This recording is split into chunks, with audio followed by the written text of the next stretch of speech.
Digital citizenship, cyberbullying. Today, we're going to be going over what cyberbullying is, the challenges that come with it, and the actions that we need to take in order to make our online world a safer place. So let's get started. Guiding questions for thought. Number one, why is cyberbullying more harmful than in person bullying? And number two, what can a school do together to reduce cyberbullying and create a safer online environment? What is cyberbullying? Cyberbullying is when someone uses technology to be mean, hurtful, or threaten another person online. Cyberbullying technology includes phones, computers, social media, texting, or online games. There has been an influx of cyberbullying due to the growing availability of technology to everyone. So let's take a look at some cyberbullying characteristics. So, cyberbullies are able to hide their identity.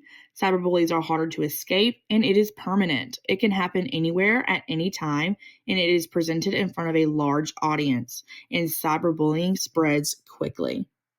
Building on the characteristics that were presented in the last slide, cyberbullying is also a big issue in schools. So, cyberbullying negatively affects academic achievement by causing stress, anxiety, and difficulty focusing.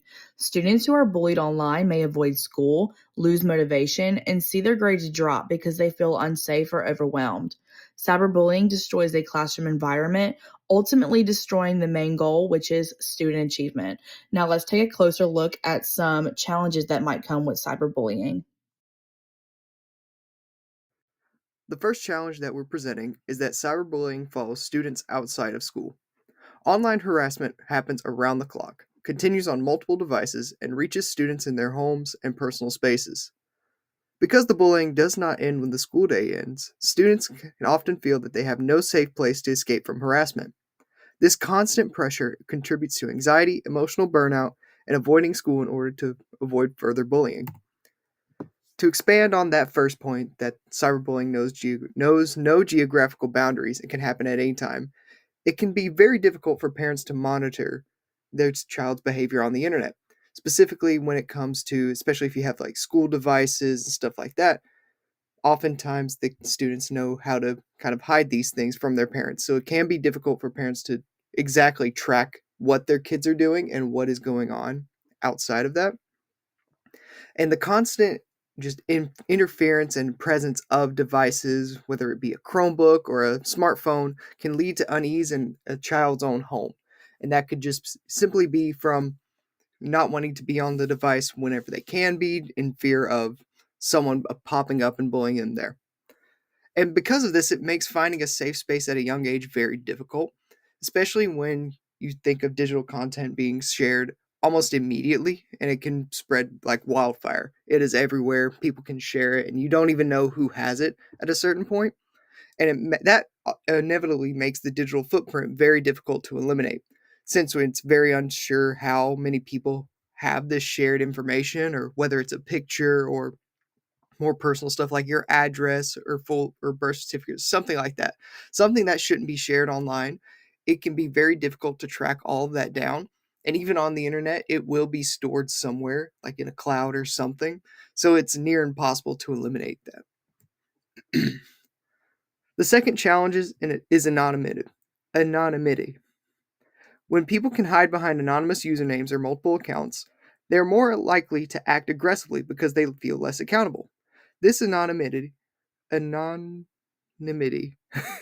also makes it harder for schools, families, and platforms to identify the people responsible. Only 1 in 10 victims report cyberbullying to a trusted adult, which means most students do not get help or support.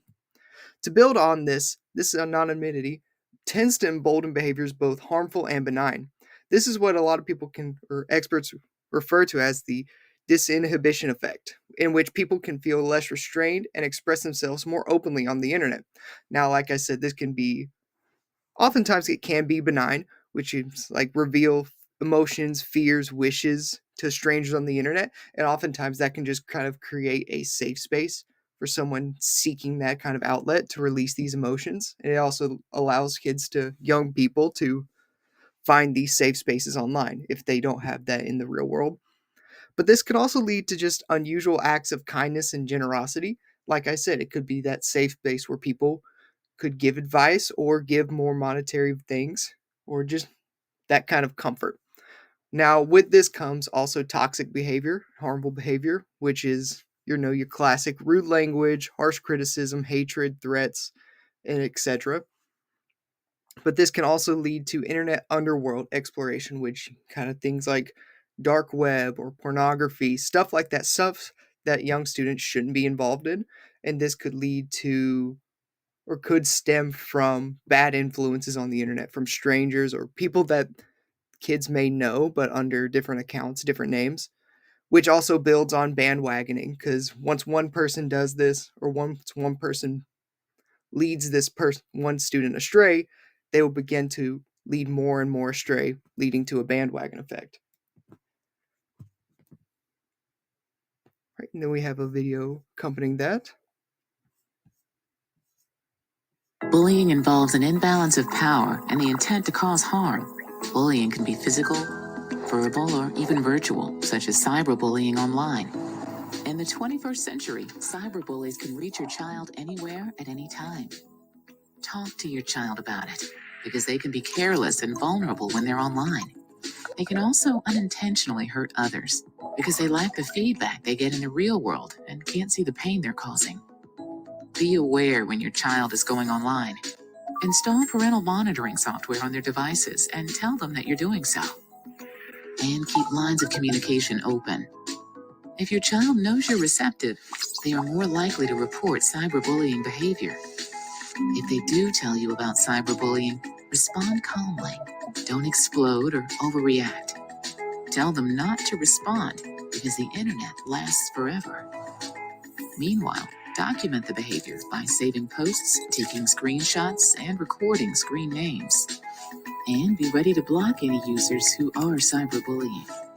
Remember, the quality of your child's friendships has a much bigger impact on their adjustment than quantity. Encourage your children to pursue interests and spend time with people who are kind to them. Children who engage in hobbies and group activities learn social skills, make friends, and are less likely to be bullied or bully anyone themselves. To learn more about protecting your child from cyberbullying, visit childmind.org. All right, and this leads us to our first opportunity for prevention, which is digital citizenship instruction. Now, when teachers explicitly teach empathy, responsible online communication, and emotional awareness, students are less likely to cyberbully others. Research shows that digital citizenship skills combined with social emotional learning can reduce cyberbullying incidents by up to 20%. These ideas can be taught to students at every grade level, making them effective across the entire P through 12 range. Now, to build on this, cyberbullying is not solely a technology issue, it is a behavior issue, which comes with understanding the behavior, which is key to reducing the misuse of technology. So, oftentimes, human behavior is learned, which is the case for most of human behaviors. And so, in that case, whenever a student is looking to an adult, whether it be a parent or a teacher, it is very important for that adult to model good behavior online and offline. Now, that is, like the video was explaining, teaching digital citizenship techniques, hiding different accounts, stuff like that, but also just treating people kindly on whatever the kid sees their parents' social media accounts, seeing them post kind comments to other people's pictures or responding fondly to loved ones in person or on these social media platforms. This also, like I had said, practicing safe and proper digital citizenship reduces the likelihood of cyberbullying.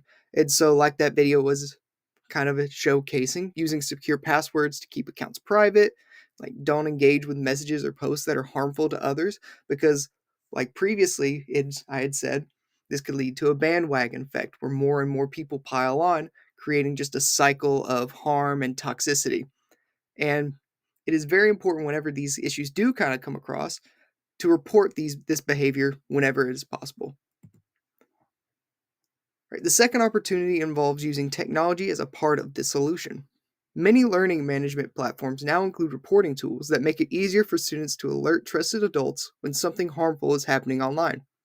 Artificial intelligence systems can also detect threatening or harmful language and alert school personnel before the situation escalates.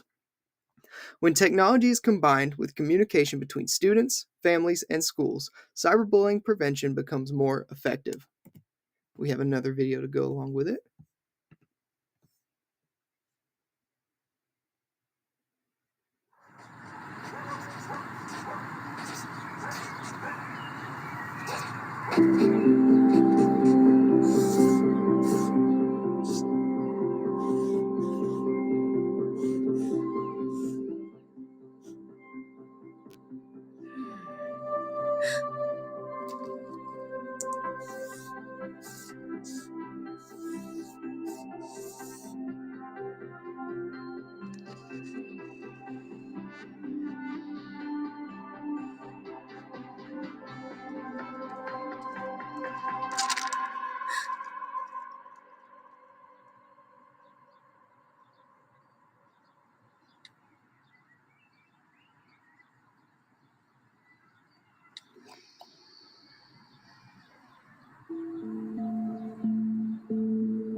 Oh my god, it got right on his head.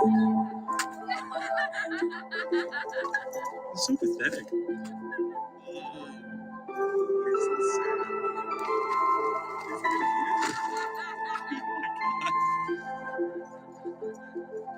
Lunch is served, buddy.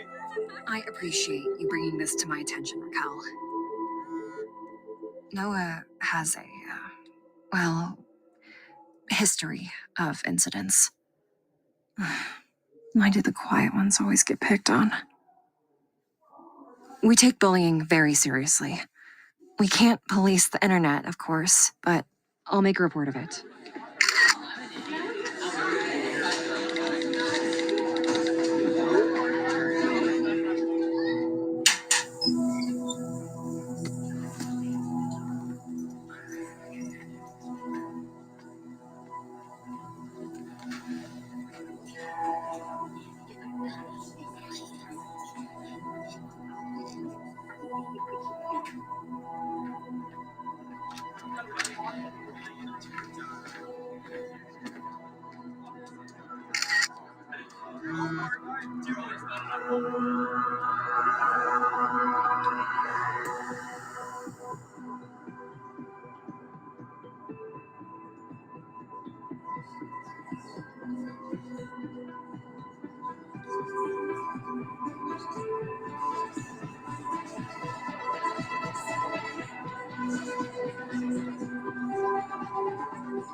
Oh my gosh, I'm so sorry.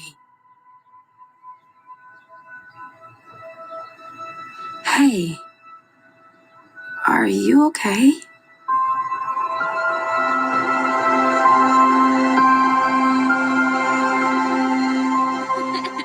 Hey, Raquel.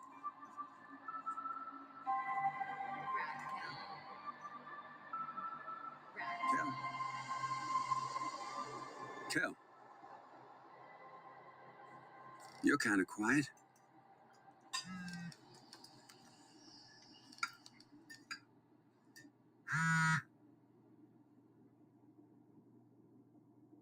Those kids still bothering you? Hey, just don't let those jerks on the internet get to you. You're lucky. Nowadays, you can just block them. Case closed.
you okay?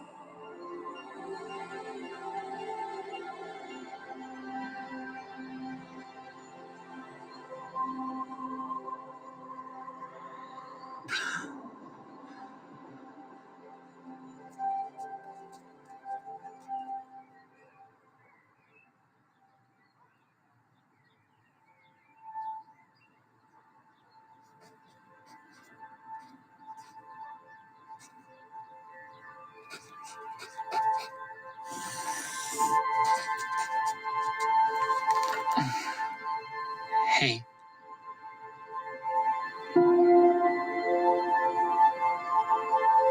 Are you okay?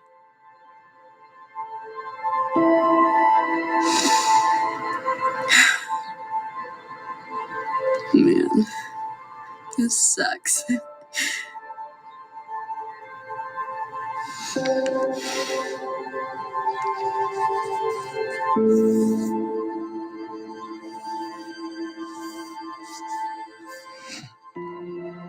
I'm really feeling that one. I know, right?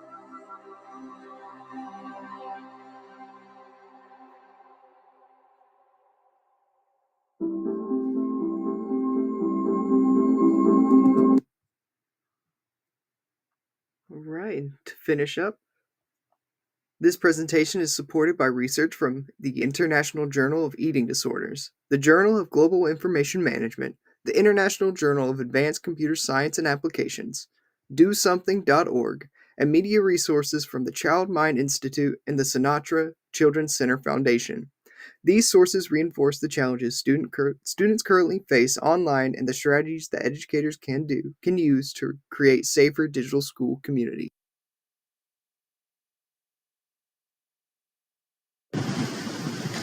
Strategies to reduce cyberbullying.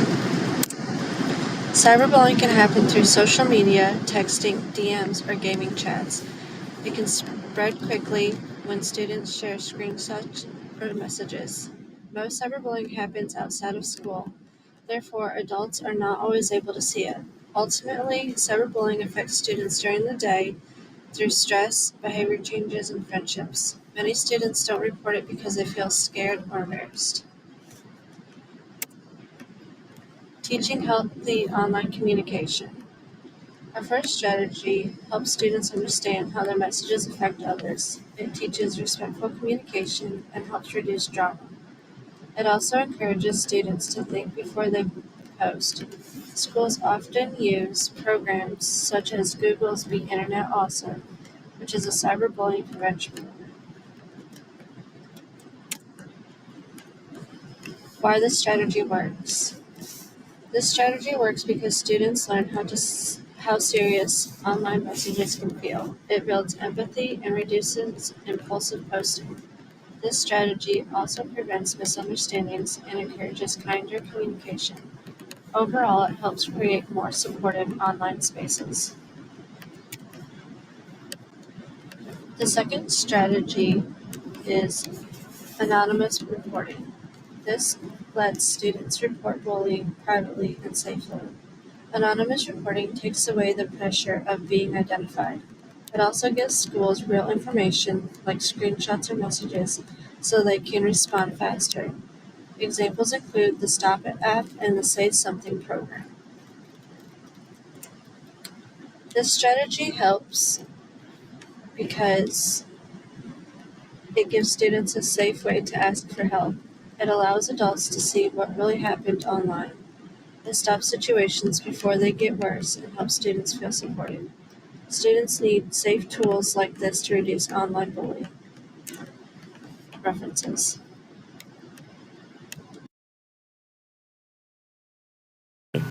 Great program.